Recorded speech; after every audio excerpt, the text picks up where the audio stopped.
All doctors to the ER. Do these guys have any idea what they are talking about? Get squared away. Spiritual. Get squared away. Emotional. Get squared away. Mental. Get squared away. Physical. The podcast that'll help you get squared away. All right, we are back with episode 18, live Squared Away podcast with Byron Rodgers. What's up, my dude? Hanging, man. It's an honor. Thanks so much for having me, you guys, man. Thank you. Let's in Cali right now. How's the weather down there?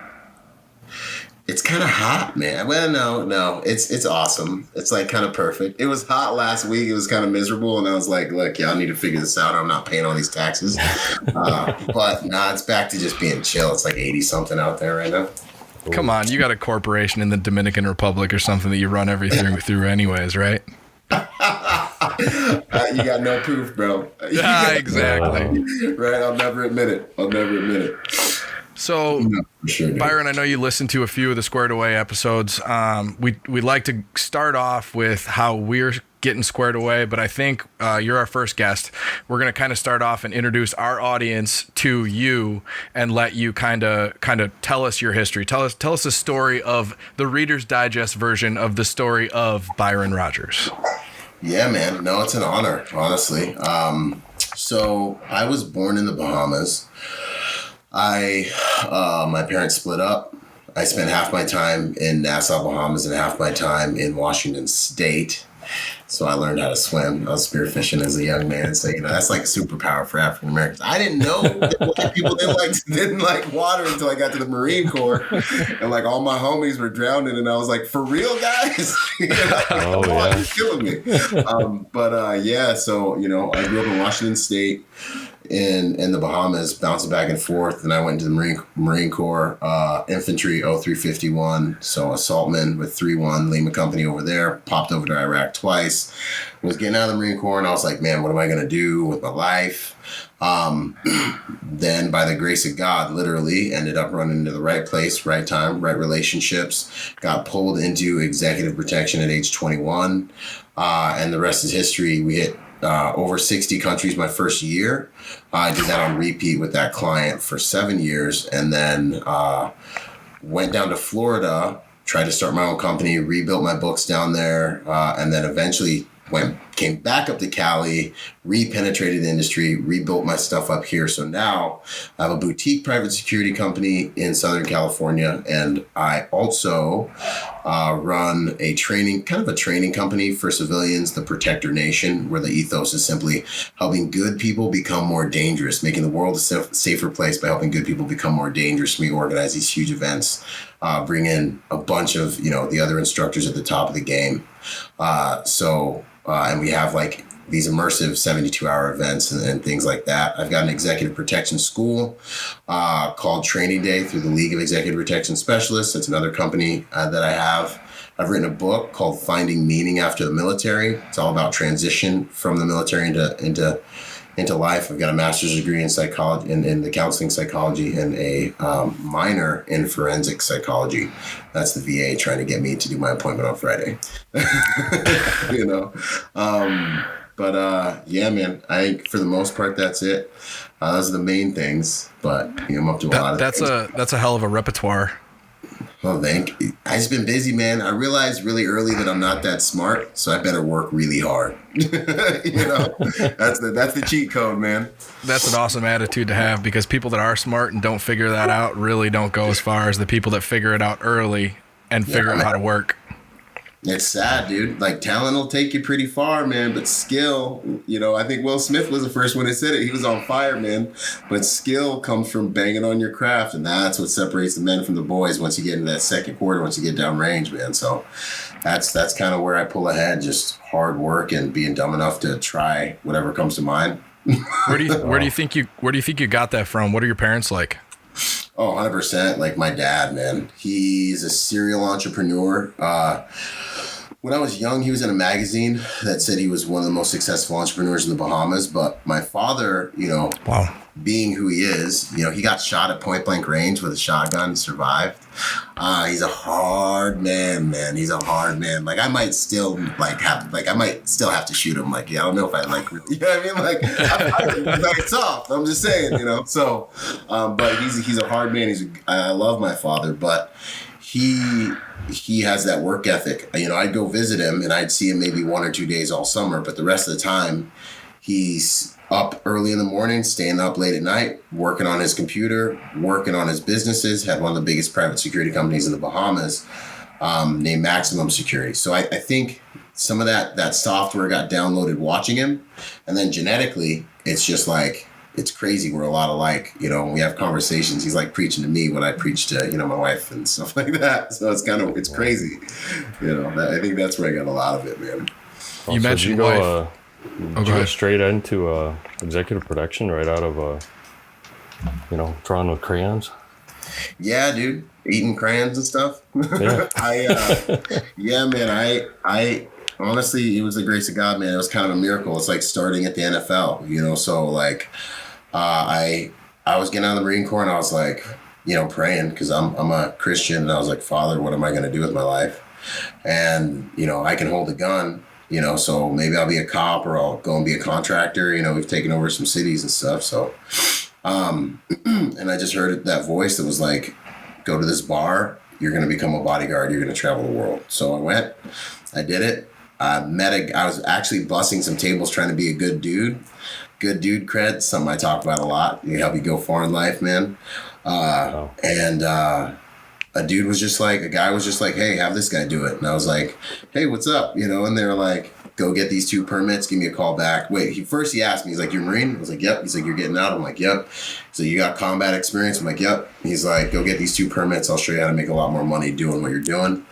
Did my interview, Rodeo Drive, Beverly Hills. I'm like inside a Bentley freaking out because like the floor's a mink, and I'm like, oh, I don't want to I thought someone had their jacket on the ground. I didn't want to put my feet down. Like my world just exploded, man. And then I was wise enough to listen to mentors. And that's what got me through the next phase, man, of life, really. Just listening, keeping that mouth shut. So you mentioned wife. You have kids too?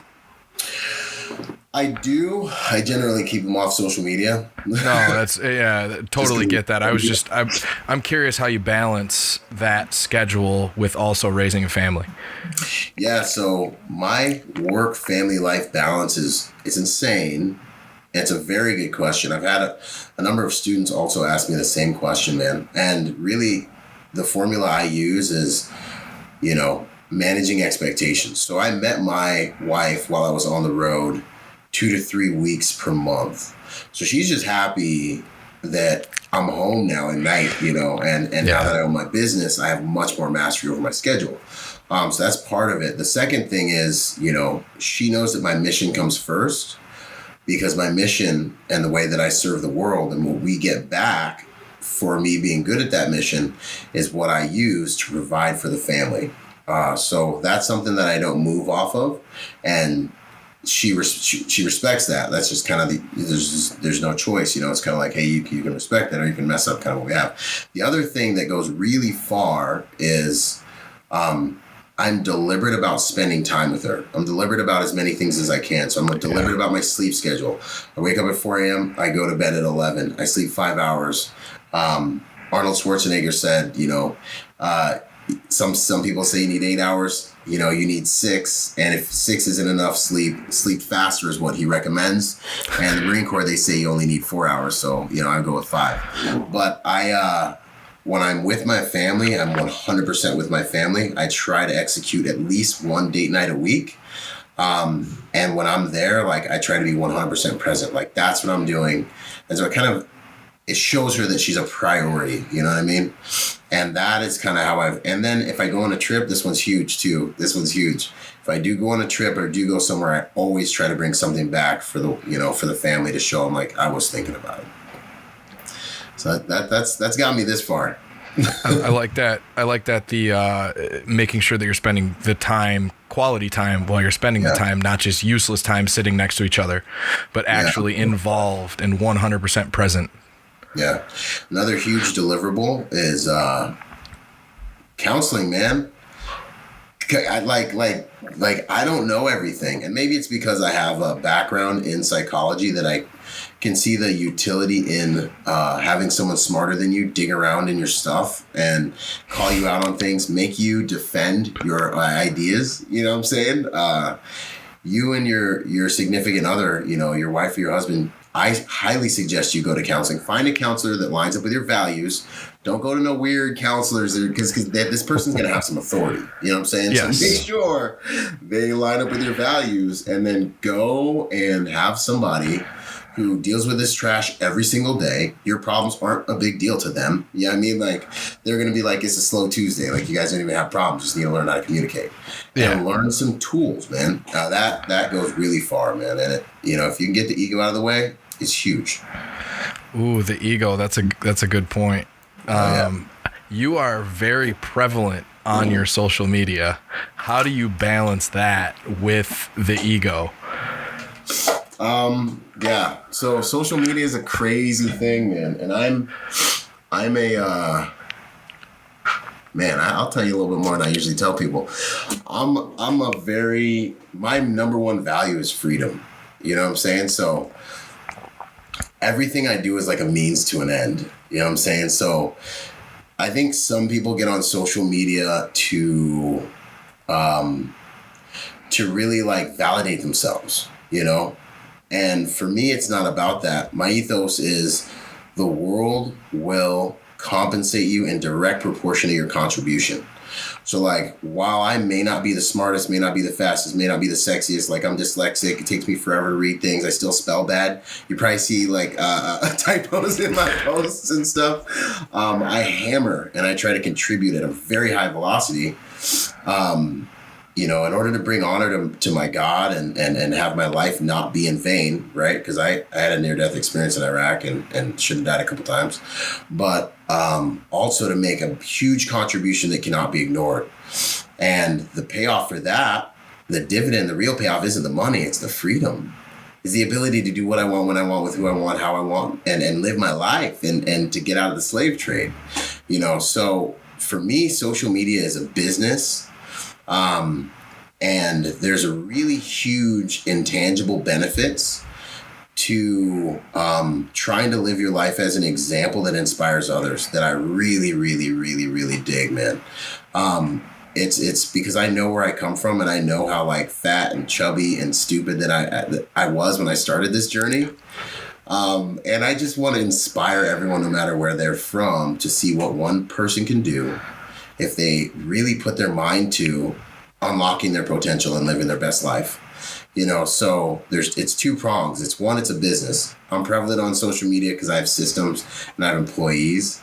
And then the second thing is, for me, it's my way to really, like, the intangible benefit is like, look at this man in the ring struggle, look at him try hard, watch him fail and keep going, and then see how imperfect you can be and still succeed, so that other people can also have that benefit. Because that's what this life is all about to me, man, you know?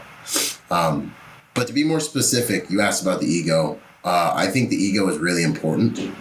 But I do look at it as a beast. So you have to manage this guy, you know? Personal pride. I hire a guy who's got personal pride because he's going to do a good job because his name's associated with it. I need that guy to do a good job first and foremost because of his own honor, which is really a healthy ego. But when that ego becomes inaccurate and it starts to think more of itself than it's actually capable of, this is when it gets dangerous. And that is what I think is so dangerous about social media, man. You know, and I think that's where so many people miss it. They think they're, you know, something because they get this social media feedback, and it's like, okay, cool. Well, let's go to this course. Let's go to the range. You know, let's live post your real actual life, you know, and there's nothing there. And if you follow me, you see that I post all the time. So I got to be posting my real life. Like, I would have gassed out a long time ago. You know what I'm saying? If it wasn't me, you know? I have a hard time. You know, you mentioned like, him doing the right job because his name is on the job, right? Like, I have a hard time with the social media part of that, with like, oh, look at the job I did. Look at I did this job right here. Like, that's the battle that I have inside myself with the social media is like, yeah, I did this, I did that, I did this. I did it for me. Yeah. I'm not that interested in sharing it, which is part of the detriment to the brand. Yes. And I'm glad you understand that. Some of the most solid dudes I know struggle with that exact same thing. Like, I'm like, and I don't know why, I think I don't because my values are aligned to where I'm like, nah, this is good and this is inspirational for people. But like literally, man, some of my best friends and some of the most solid guys I know, handshake dudes, man, like just straight up good dudes are like, I don't need nobody to know about this. I don't, like I'm not in it for the media, for the social media, for the attention, like I'm doing this because this is who I am, this is what I'm about, and like I would do it for free, and I'm like, I get it. You're right. And you're mad honorable, you know what I'm saying? But if your business grows, you can help so many more people. So you gotta just step out there, It's how we change the world. That's how we change our little ecosystems. It's just the medium that exists right now. So I totally get that, man. I completely get it, And it takes time to like I guess, I don't know. It's the inspiring the tribe that draws you into it, right? Like your group, your people, it inspires them. But then it's also like almost want to have somebody like over your left shoulder, like, oh, look, this is what he did. This is what he does on a day-to-day basis versus like me doing it myself. That's where I have the battle, which is, it's all internal battle. Like it's all my shit that I got to deal with. But yeah, man, no, it's good. It's wasn't Leonidas, but the other guy, not Leonidas, but Marcus Aurelius, I believe, had a slave follow him around and tell him, "You're just immortal. You're just a man." So that was actually like that was really common with Roman generals. Really? With Roman generals is that was a job, was to follow a general around when he came back from winning a battle and just whisper in his ear, "You are only mortal." That's so good, man. And that, that is. I fear, like I use my fear as fuel a lot. Actually, I fear quite a bit of I fear like a few specific things actually that impact multiple areas of my life. But one of the things I really fear is arrogance, inaccurate confidence, man. It's so dangerous, and reality is bound to bring you back into harmony with where you are and who you truly are. So it's a very interesting line you have to toe when people are telling you, man, that was amazing all the time. And the big payoff is when they say, hey, that changed my life. That meant a lot. That's what I do it for. Every time I see one of those, it's like gas in my tank. But always remembering that, like, hey, you know how like still retarded and chubby and like how stupid, what kind of stuff you're capable of. I'll wreck my life in a day if I don't pay attention. One night I can do it. You know what I'm saying? So it's like, nah, bro. You have to. It's a discipline, man. It's important. How's your family with being on social media? With you being in social media and being in the public eye? So I think that's something I struggle with. Paul knows that. With my, we have the kind of the same background, but I just want to stay in the shadows. I'm even like scared to have my face on the Martin's screen from hold on, let's preface this. Martin's from before they found out about book deals and hair gel. That old school, man. No, I know it. I know it. I dig it, man. I especially because I protect people for a living, and so I take on a lot of their risk, and it has happened in the past that bodyguards and executive protection agents' families have been targeted for things. So my family ain't on my social media, you won't see them on there, so that's one thing. I am starting to get recognized a little bit more in public because of the Call of Duty thing. People are like, oh my gosh, you're the guy from the thing. That's happened a couple times. And I have to balance that also with the fact that I need to move my clients without them being recognized. And that does not help if I'm recognized. No. So, I haven't had it happen where I was with a client and been recognized yet, and we use a lot of back doors anyways. But yeah, man, with the family, I just don't involve them. You know, you're gonna think I'm just a dude. You'll see a ring, but that's about it. You know, we're still building the parachute on some of that stuff on the way down, though. That's true. How does that affect you spiritually? I mean, you know, you say you're a Christian. I'm a Christian guy too, and Yeah. you know, how does that, being in the public eye and you know, being in the protection side, how does that affect your spirituality, or how do you keep yourself, you know, squared away in that area? Yeah, man.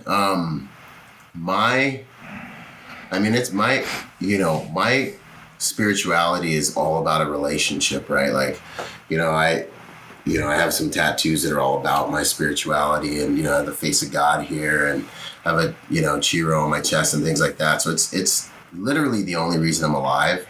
I'm really blessed not to be in a position where, it takes a lot of faith anymore, because, like, Jesus has just come through for me, man. Like, that's how I got into EP, I saved my family's life when I was 4 years old, because he told me to go and sleep in my dad's room and lock the door. It's a whole crazy story we can get into if you want.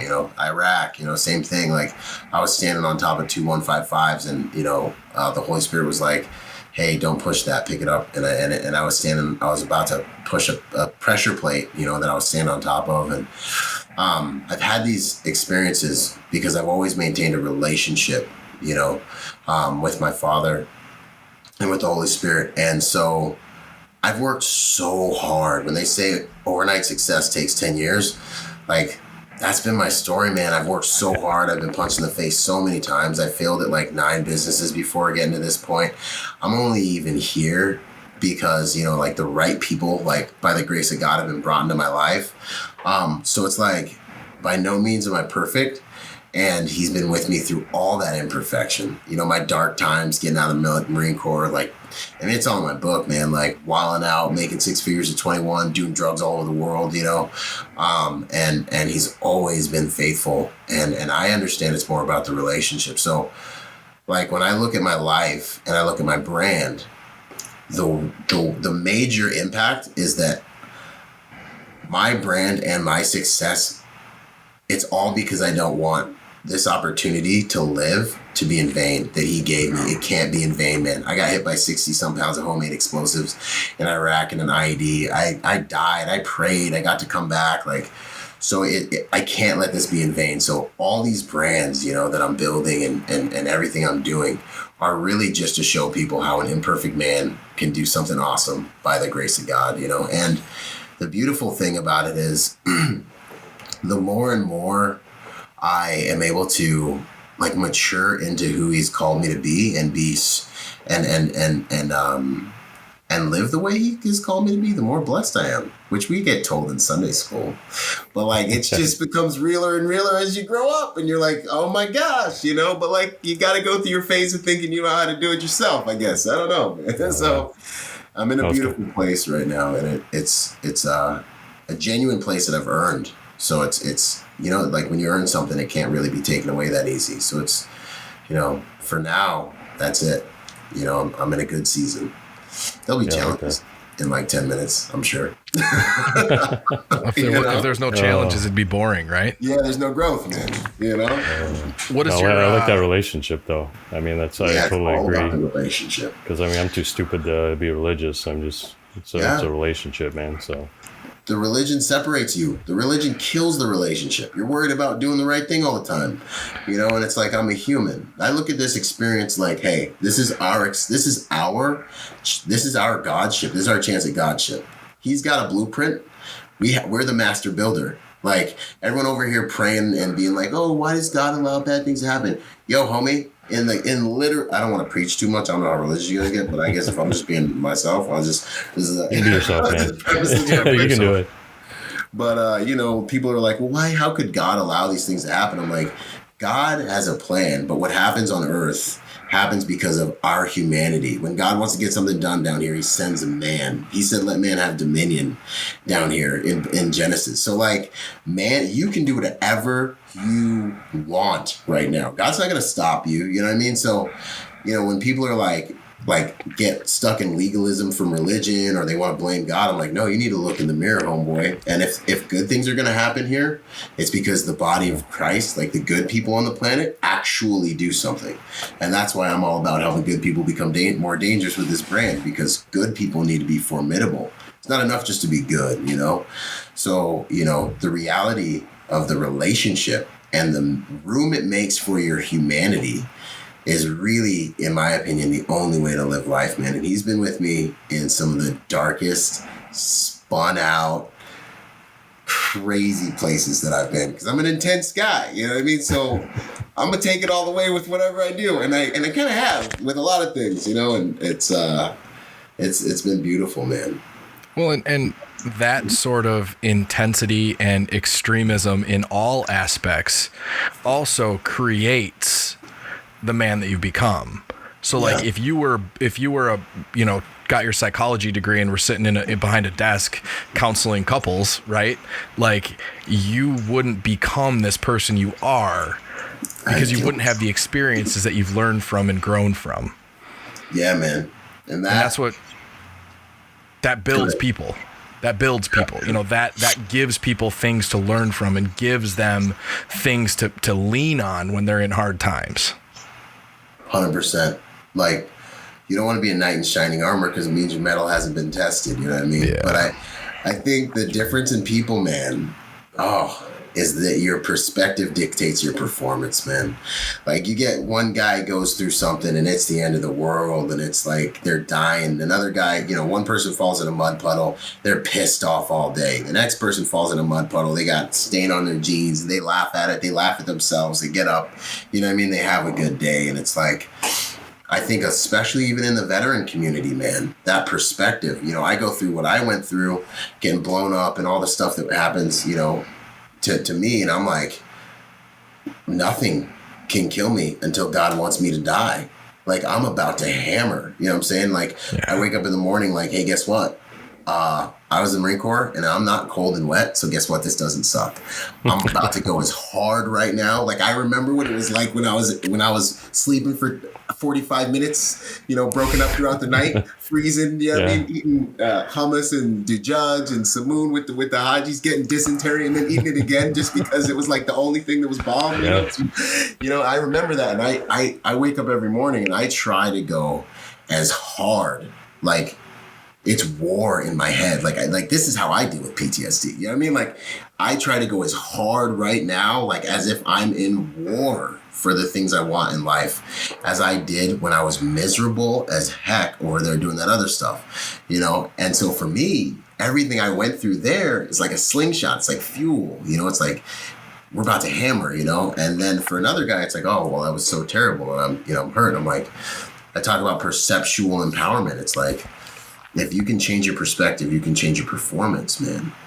And this is the alchemy of the mind, man, that we can really unlock in this life. And it works. It's worked for me, at least. You know what I'm saying? It's worked for a lot of people. Yeah. You know, it's huge. So what's your physical practice? What's your exercise look like? What's your diet look like? This is kind of, you know, so we get into being squared away. We kind of covered the spiritual already. So we've got physical, we've got emotional, we've got mental. So what is your practice? What is your daily, weekly practice as far as your physical? Man, I love this stuff, man. I love that you like really get into all of it. You're not afraid to get into all of it. So my physical, man, is I wake up at 4 a.m. And I love waking up at 4 a.m. Those are the best times of the day because all the needy, the problems, the people that you got to manage, everybody's still asleep. And it's like asleep. Your time. It's like monk time. It's like warrior time. You know what I'm saying? So I wake up at 4. Here's a hack. I have a shot glass next to my bed with all my supplements in it. So, like, discipline is great and it's awesome and you need it and I love it. It is one of my highest values. However, discipline doesn't last generally until you can get it into a habit.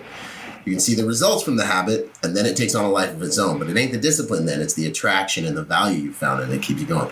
So I have a shot glass next to my bed. I got like half a caffeine pill in there. So I got like a little bump of 50 grams of caffeine. I've got Limitless, which is like a neurotropic that I love. I've got some L-theanine, arginine, deer blood for vitality. So I have this little cocktail next to my bed.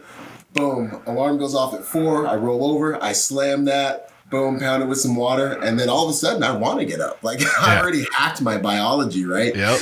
Get up, turn on some motivational stuff on YouTube. I have a couple playlists on YouTube that are all motivational speakers, or I have like music with no words.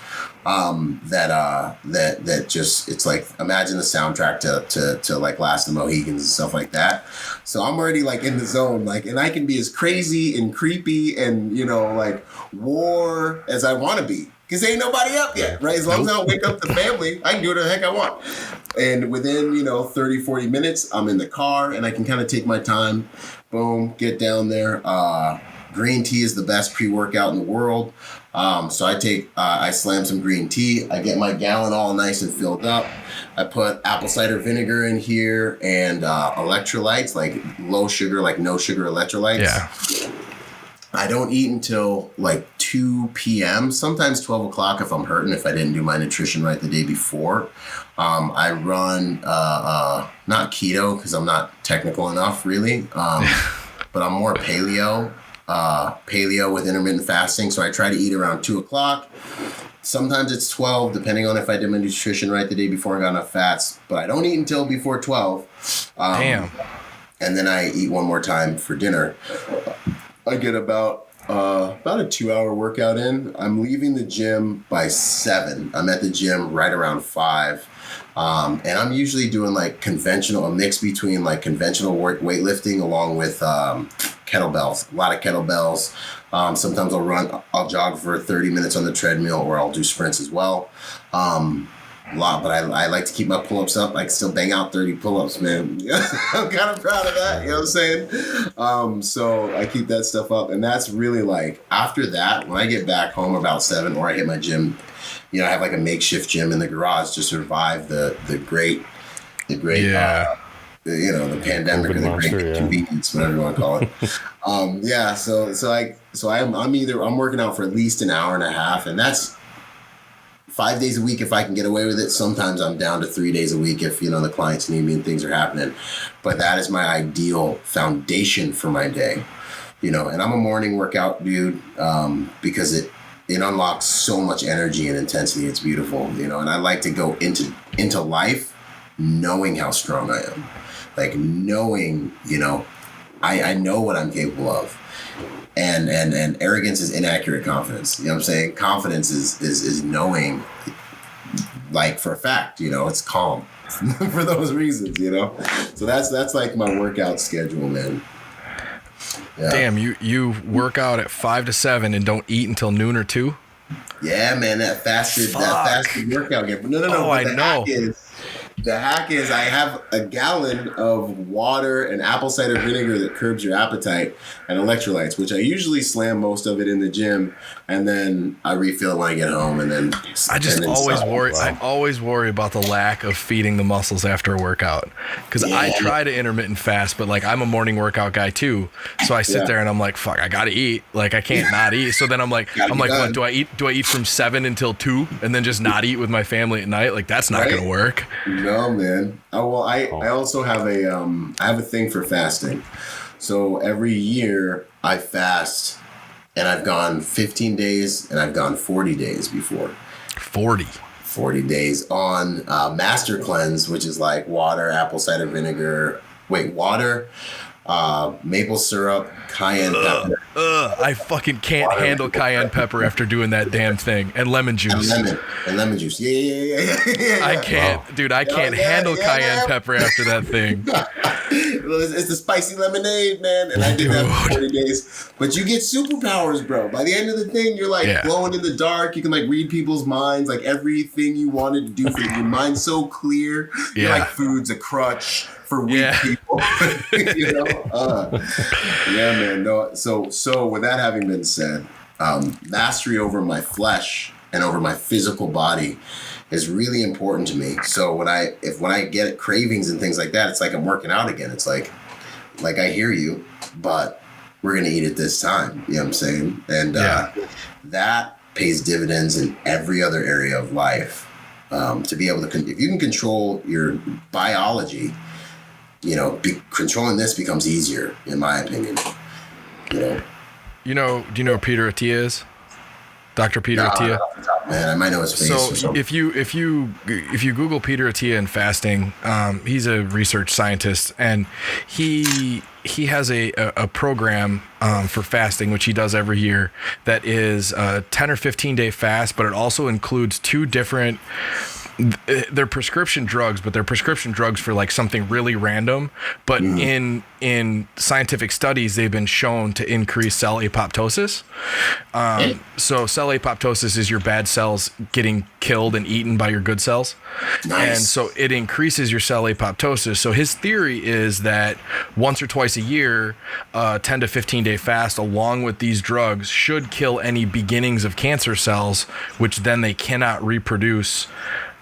Keep reproducing because the cells are dead and then do not reproduce, which cancer is a overproductive reproductive cell. Yo, you gotta text me this guy's name after this episode, man. All right, I will.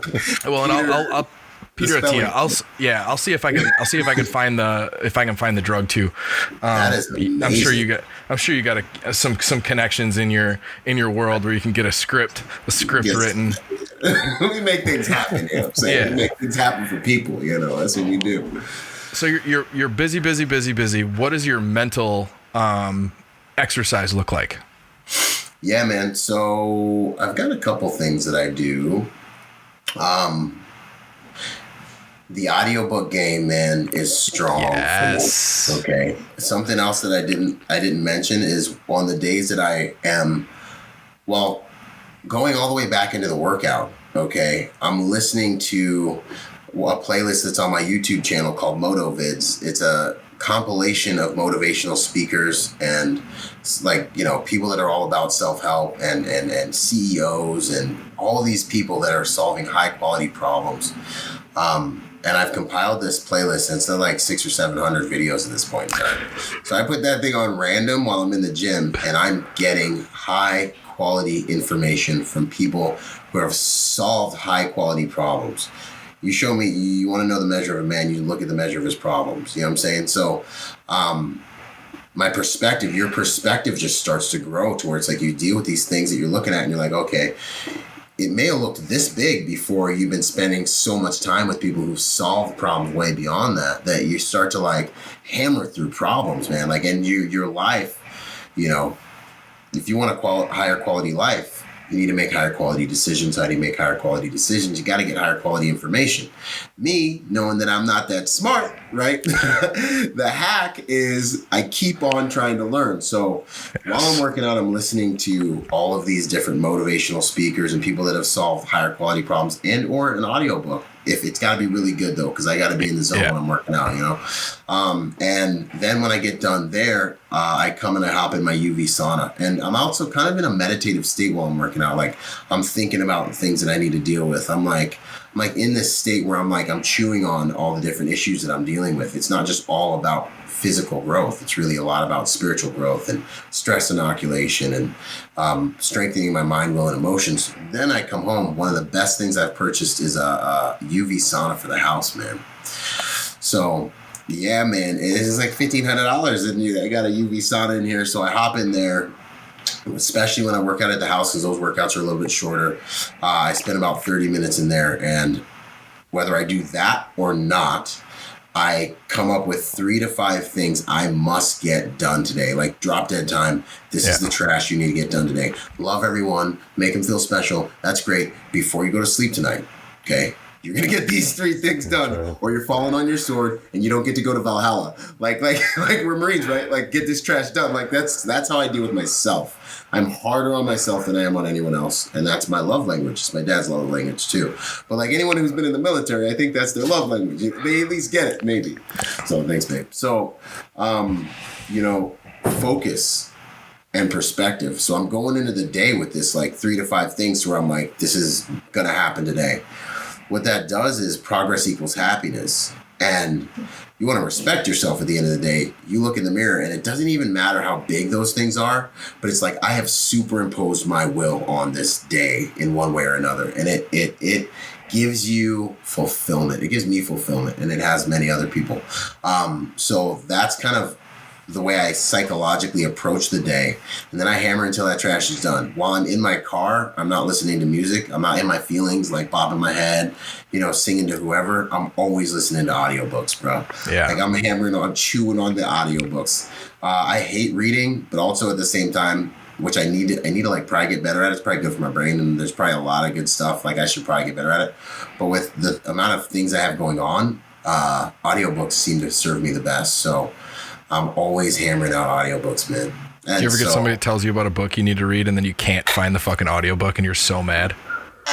Dude, that happens to me all the time. Oh man, it's so it's there's probably a list. I need to just absolutely, man. That breaks my heart when that happens. And my book's not an audiobook yet, so I think somebody needs to get on maybe on that list, that 3-point list. Yeah, man. You know what? I probably have some like inner psychic friction around reading the book because I still read slow. So I'll be sitting there. It's going to take me like a month. It's going to take me to read it smooth all the way through. Anyways, we'll get there. I'm gonna get it done. Yeah. But it's like bucket list. It's like up there with like doing an Ironman for me. But I'll get it done. I'll get it done. I can swim and I can bike, but that running is just not happening. Right? What is the best, I'm gonna say information, but that you've learned from clients? Because you have high profile clients. These are people that get shit done at a level that the average human being would never understand. So what have you learned? What are some of the best things you've learned from those people?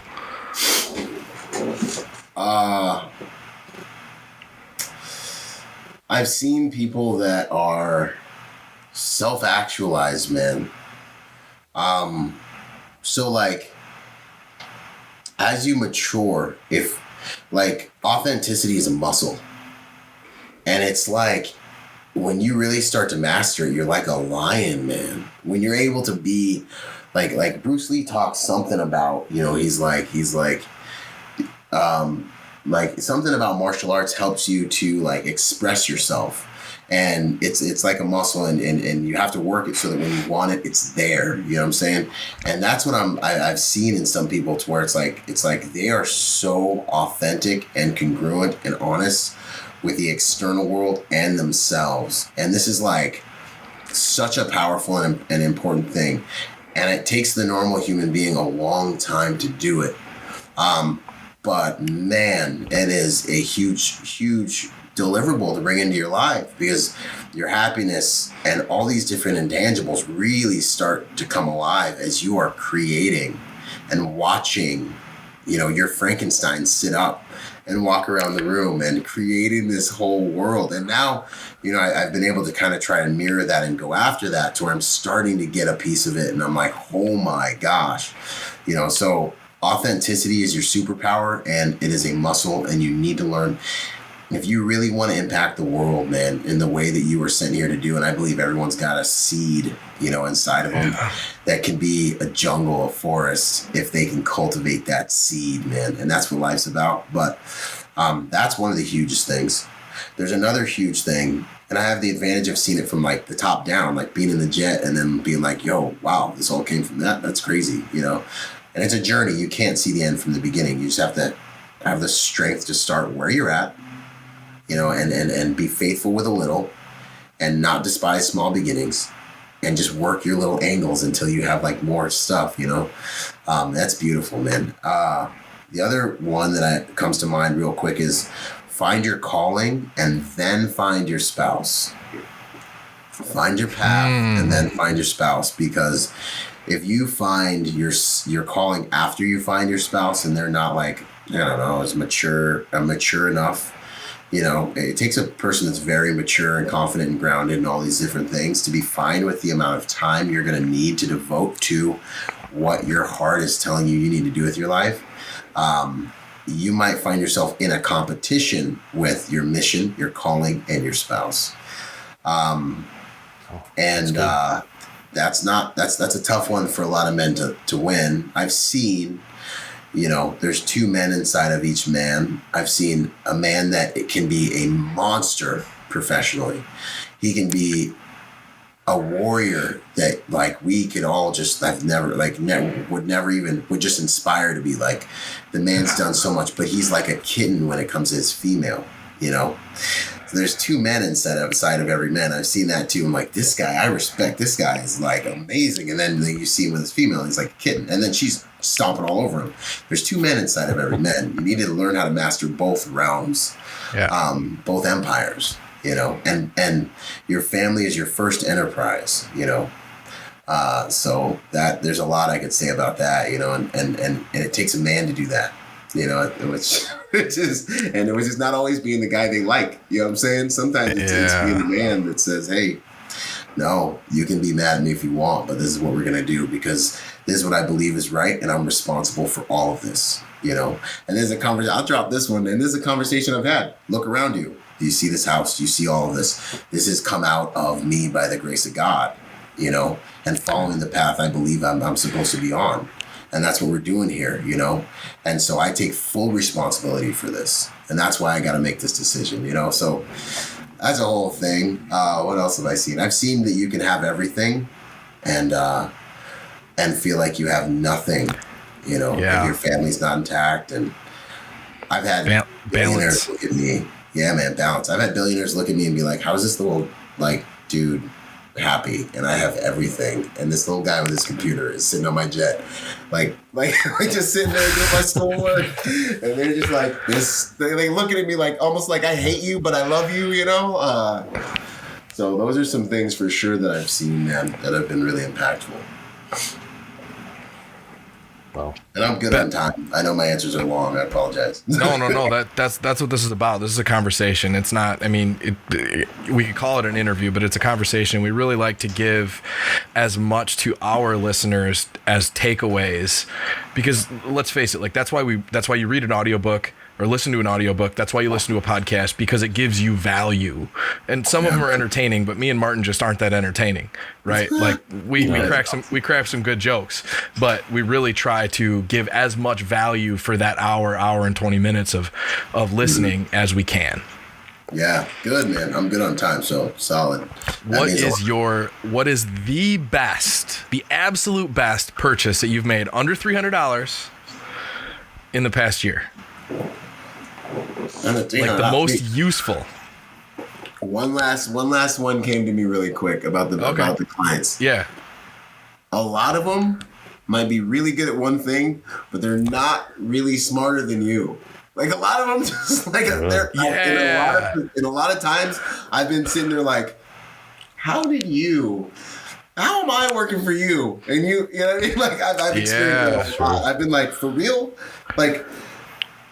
Like you don't know where you're this and that and the next thing, and I got to do this, that, and the next thing. But you know, anyway. So I'm just saying, don't ever look in the mirror and discount yourself, because so that's a huge thing. And I think before you get into the purchase question, I think that could be one of the absolute best takeaways from this podcast is when you humanize exceptional people, it shows you that you can be just as exceptional or more exceptional yourself if you have the discipline.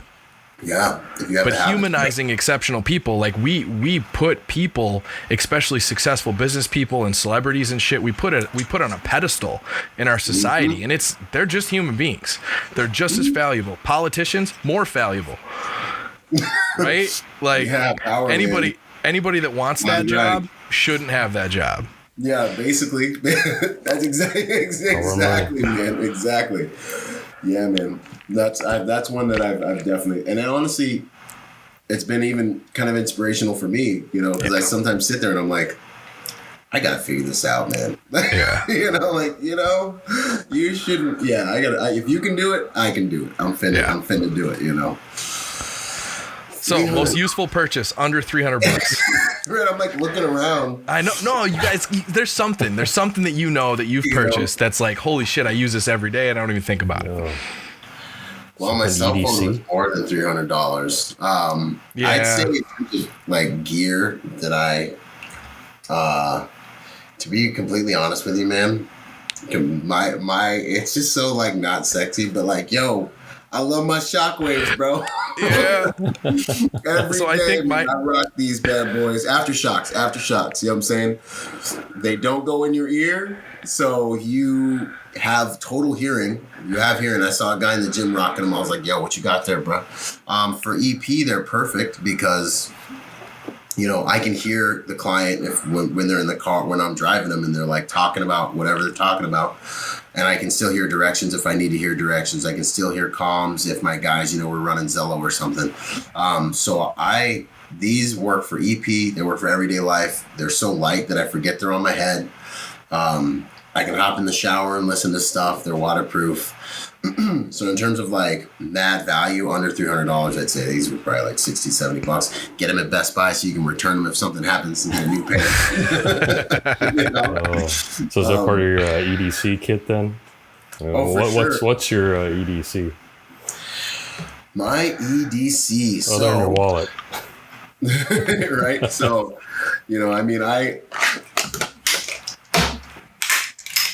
So, I run a CZ P10 series, and then I got a Norso stock on it. This whole thing is stock except for this slide, man. A Norso slide, excuse me, which I just think is awesome. I put a P10F barrel in it to get a little extra length, a little more muzzle velocity, a little velocity on there.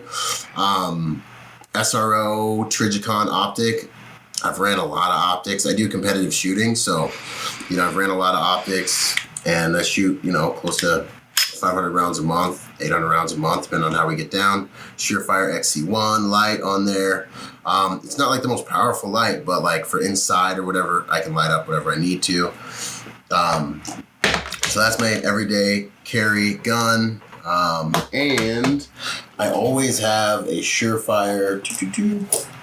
What is this one? This is the EDC L1 Tango. That's my flashlight. In terms of like EP stuff, man, I use my flashlight more than almost most anything else that I use, right?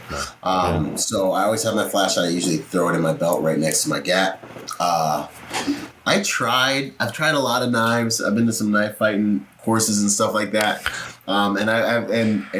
Knife guys are particular. You got there's like gun snobs and there's knife snobs. So some guys are gonna hate this, some guys are gonna love it, right? But I rock my karambit, man, because we can't have fixed blades in Cali, and it comes out nice and quick and smooth. I got the wave opening, so Fox karambit is what I'm running right now, and I've been running that for a little while. I love that knife. Cut my wrist open trying to be cool with it one night watching a movie. It ain't yours till it makes you bleed, right? That's right. I do keep my medical generally in my bag that's in the car with me, which I should probably like put a tourniquet on myself somewhere, but I usually run it in my bag. And then I have these. I don't know what this is called, but I did a tactical review for them. But it's basically 550 that comes off and is a restraint that you can use. So, nice.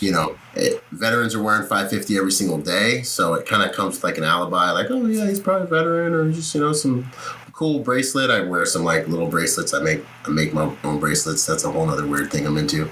But you take this with you on a flight, or just having it with you if you need to make a citizen's arrest or restrain somebody. You have something to buy you some time until, Leo can get there and help you out. That's awesome. Thank you. Yeah. Oh, wallet. You said all the way down to the wallet. I do have a cool wallet. Hold on 1 second. I rock the Ridge wallet, man. Oh, I do. So, man. Ridge wallet, carbon fiber, that thing looks like it would have my ass half up on one side while I was trying to sit. Yeah, I have gotten a little tacky with it, but I 511's made some really good, like, I don't want to say skinny leg jeans, but you're not running around all parachute pants anymore. Like, they're like fitted and stretchy, and they have like special pockets. So you have two more pockets that are designed to put an AR mag in them.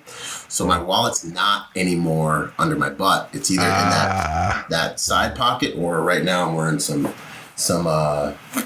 Victos pants. So I have like a little side pocket down here. I can drop it in. But you're right. It's like a hardcore thing in there. So you mentioned 5'11". You've been on some magazine covers and done some 5'11" stuff. Those My man, veins. do you have an agent or a publicist, or what is your angle to exploiting that angle of the business? Yeah, man. I'm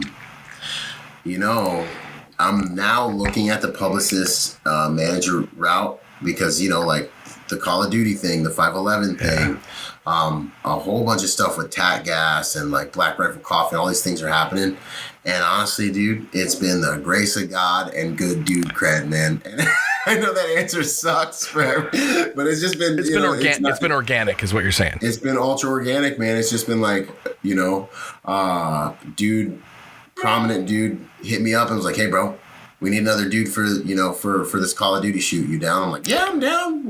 Yeah, I am down. Bro. I am so down, and then, with 511, I've been popping into their stores and shooting with a couple guys who I've met at shooting competitions at corporate, and we've formed relationships over years, and they're like, sweet, we're trying to do, take the brand in this direction, fuse the everyday guy along with, the working dude, and I'm EP, so I dress like an everyday guy, but I need the working dude quality. So like 511's been really awesome, for that. So it's been just good dude cred and, man, grace of God, right time, right place, right relationships. Everything in your life, good and bad, will come through relationships, as I always say. Well, yeah, congrats on that 511. I saw you pop through my junk emails. All of a sudden, your big mug was on there. I was like, holy crap, how'd he get on there? Right. What's up? 511. Awesome stuff. That's Okay. cool, man. No, thank you. I appreciate that, man. It's an honor, Yeah. It's beautiful to see these things blossom, because I've been working in the shadows for a long time and it ain't nothing. I'm talking about you plant the seed and you're like watering the same spot and you're like, I know I put a seed down there somewhere. I guess I'm gonna keep watering it, So it's beautiful to see that stuff happen, man. But it's just that consistent banging your head on the wall until the seed finally sprouts that most people they just quit. They quit before that seed sprouts. And I had the podcast before this that was all, whiskey and cigar based, and that didn't work out, but it was like it could have, but it just wasn't what was meant to be. It wasn't helping anybody. And that's where this fills that is like this, that is the calling is helping people improve, helping people get better. And this fits all of those bills. Yeah, man. No, that's the secret sauce, because when you're building from that place, it's such a powerful place, because it's like, it's not necessarily about how perfect or cool or like, I'm not special forces or anything. Like, I'm not that cool. I mean, it's not even about that. It's literally about contributing.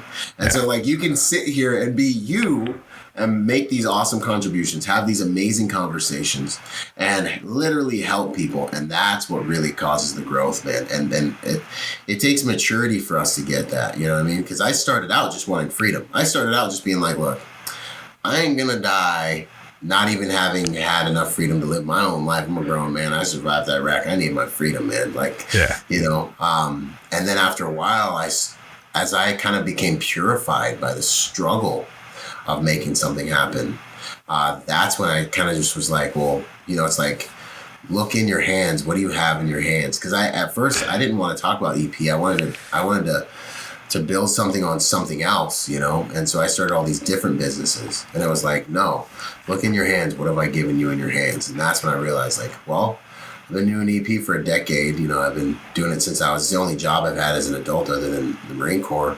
Maybe I should talk about that. And then boom, it's like, okay, well, I guess we found something, But you learned lessons in all those failures though. Oh my gosh. My ability to like blitz the industry, and my ability to produce media as quickly as I produce it, and my approach to running my businesses, all that stuff I learned from failing a marketing company, from failing it at like around 8 different businesses, failing it like at network marketing companies. My approach to launching live events, having my first live event, have 250 people, travel from different countries to that event. Like, all those things I learned from all the failures. I thank God for every single one of those failures. It really made me into the man that is more formidable to do these tasks. You know, without that, I'd be freaking out right now. I'm like 3 things that are happening, but I'm not. I'm chilling. You know what I'm saying? So I'm like, all right, we got this. You know, yeah, man, that's meaningful. What's your favorite book suggestion? Ooh. Oh man, you know, this is a tough one for me because I love these things, man. These audiobooks. So if I had to choose one, I would say Robert Greene, 48 Laws of Power, because it's all about, we'll just call it relationships and human interaction, and your ability to win and lose in life is going to have a lot to do with, and this is the friction point. Some of my dudes that are the most solid dudes I know, they're kind of lone wolves. You know, they're kind of like, look, man, like I'm not about any of the BS. Like, you know, they say they're going to do something. It's done. They're solid. But with the relationship piece, they struggle because with that comes a rigidity, like a kind of a rigidness and an honor code that's like ultra high that a lot of people cannot maintain and cannot abide with, you know? And so it can add some friction in some ways. You know, they're awesome dudes that, you know, I love, and I try to be like them in some areas. They're better than me in a lot of areas, you know, but I say all that to say the 48 Laws of Power is a book that I've really given to a lot of them and used in my life that has helped me tremendously at the art of relationships. It's the most read book in prisons because it's the social dynamics in prisons that get you killed, you know? Yeah. But I got like a list of about 6 or 7 of them. That I just rattle off, right? Robert, all Robert Greene. I mean, you go mastery to even the 50th Law. You want to get really crazy? As he wrote a book with 50 Cent. I know, and I was like 50 Cent, yeah, whatever. But I was like, but Robert Greene's in it, so I'm gonna read it. Book is fire, man. I've read it like 4 or 5 times. It's probably that is literally maybe one of my other favorite books, man. Yeah, it's all about alchemy, which is beautiful, man. Anything Robert Greene, As a Man Thinketh, 45 minute or so listen. Yeah, super short. That was like my first audiobook that I ever listened to that started this whole thing. I'm listening to a book right now called The Road Less Traveled. Forget the name of the author, man, but it's an amazing book, an older book. I got it right here. But this author, man, he blows my mind with a lot of stuff. I like a lot of there it is, The Road Less Traveled by Scott M. Dang it, just like hiding his you just look up M.D. Scott. Yeah, we'll link it. Yeah, man. So those are some books, but yeah, man, I love the audiobook game. We'll just say Robert Greene, anything. Get up in there. Yeah. And then from Robert Greene, there's so many understudies that you can follow through that have done more scientific stuff after, but were motivated by Robert Greene. Yeah. So there's a huge list. Cool. I think we covered everything except for your emotional work. How do you keep balanced emotionally? Because you have to keep a very rigid exterior in executive protection, correct? Yeah. Yeah. I think that this is a very, very good quality question. I think I have some advantages because I was raised in my family was naturally very disciplinarian. You know, it was, oh, you're upset. That's cool. Take a break for 5 minutes. Come back to the family when you're good to go. Or you can get a spanking. Like, or we reserve the right to whoop your, and so it was like, oh, you got a problem. It's interesting. That is your problem. You go deal with that. You come back here when you're correct. Boom. That's it. That's the way that I was raised.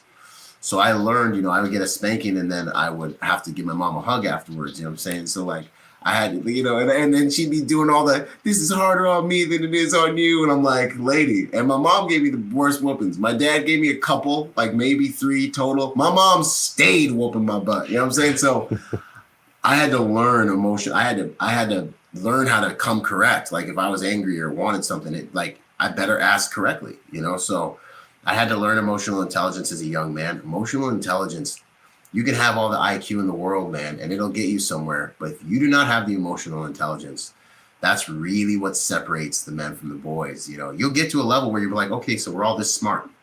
Yeah. Now what separates us? It's the emotional intelligence. That's 100% what it is. So that I have an advantage with. And then the Marine Corps further nailed that down. My approach to never forgetting how much we struggled in training. I will not let myself forget that.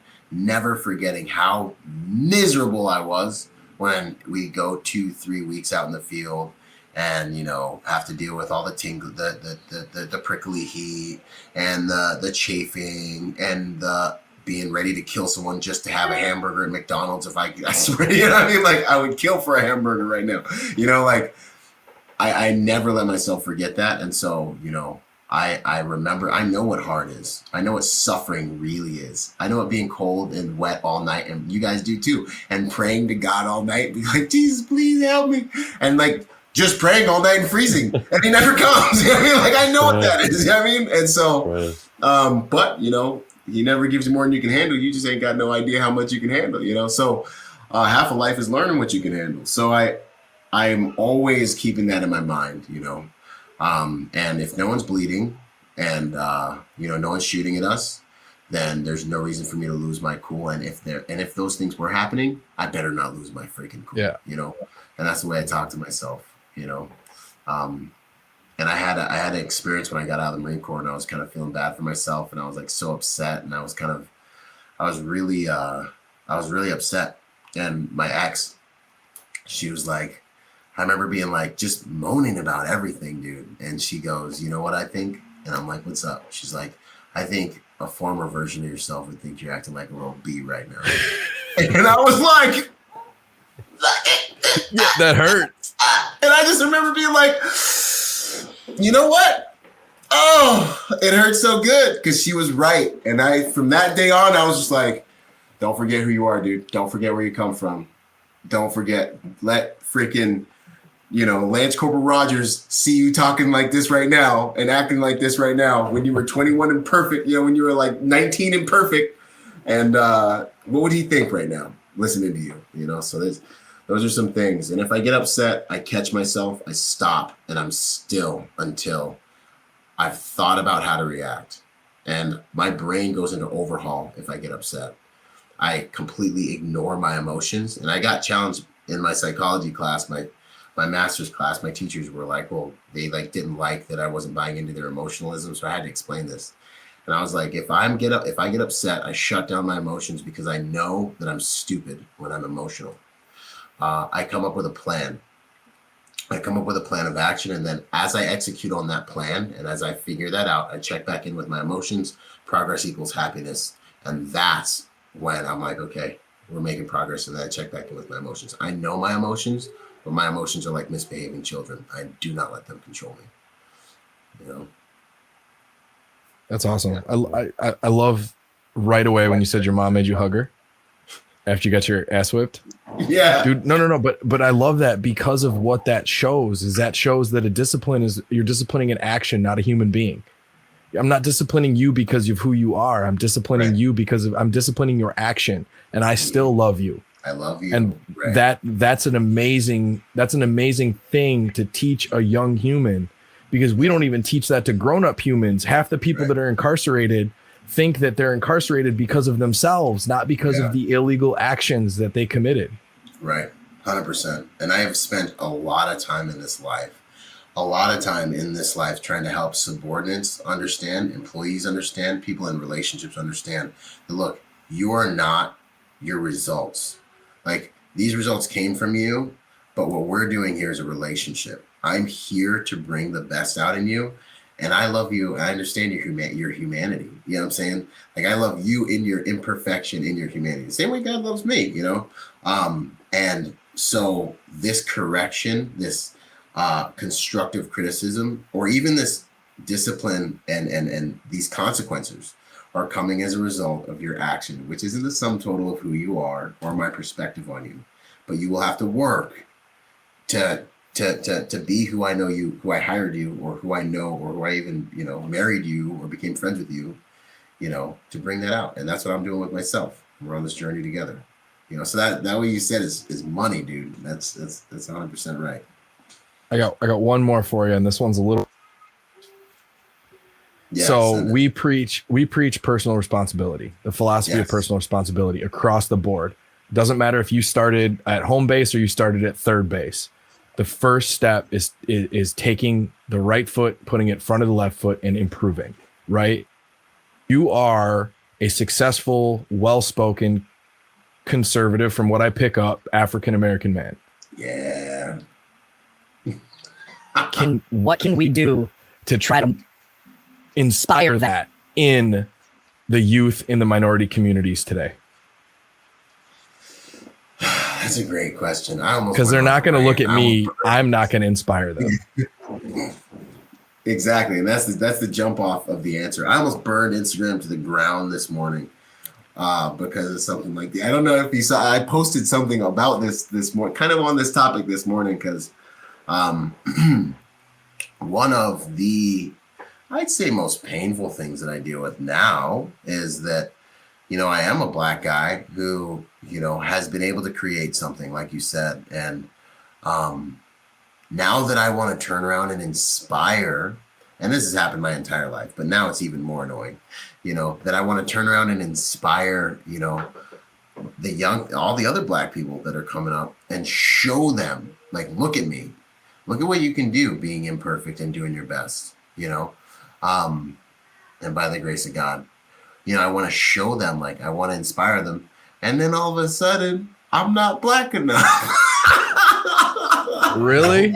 What? You mean to tell me? I've been Black my entire life with tattoos, 240 pound, 230 pound Black dude, and I'm not Black enough, and I got facial hair, and I'm not Black enough for you now because I don't believe in this victim crap. You know what I'm saying? Like, I gotta go outside and be Black for the rest of the day. You know what I'm saying? Like, people don't look at me and think, oh wait, no, he's a Republican, so we on the same team. They're not thinking that, homie. We both been Black from since pimpin's been pimping. You know what I'm saying? Like, and the thing is, I've been in the back of cop cars, and like, I've been, harassed because I'm Black. Like, one of my other Marines came back from Afghanistan. And we were like, yo, let's link up real quick, man. Like, he's like, I got to go see my family. I'm like, solid, dude. But let's just I just want to say hi. He's like, yeah, man. So we stopped in a Denny's parking lot, and then they called the cops, and then the cops roll up on us and they're like, hey, buddy, what are you doing? And we're like, oh yeah, we're just two Marines. And so like, my buddy just got back from Afghanistan. He's all like, face is all sucked in and everything. He just literally got off the plane. And the cops like, yeah, cool. Where's the weed at, doc? We're like, okay, So, I'm like, officer, we're Marines. You can get a K9 unit out here. I don't know what to tell you, man. We ain't got no weed. He's like, okay, cool. Close your eyes. So he's like doing his cop thing. And, I got a choice. Like, I can be upset about that. I can cry about it. I can let it impact my life, but like the reality, there's two sides to it. It's like, when I'm in Iraq and I'm doing VCPs, you know what I'm saying? If I run up on a car full of Iraqis that just aren't wearing their man dresses and are wearing tennis shoes, then guess what?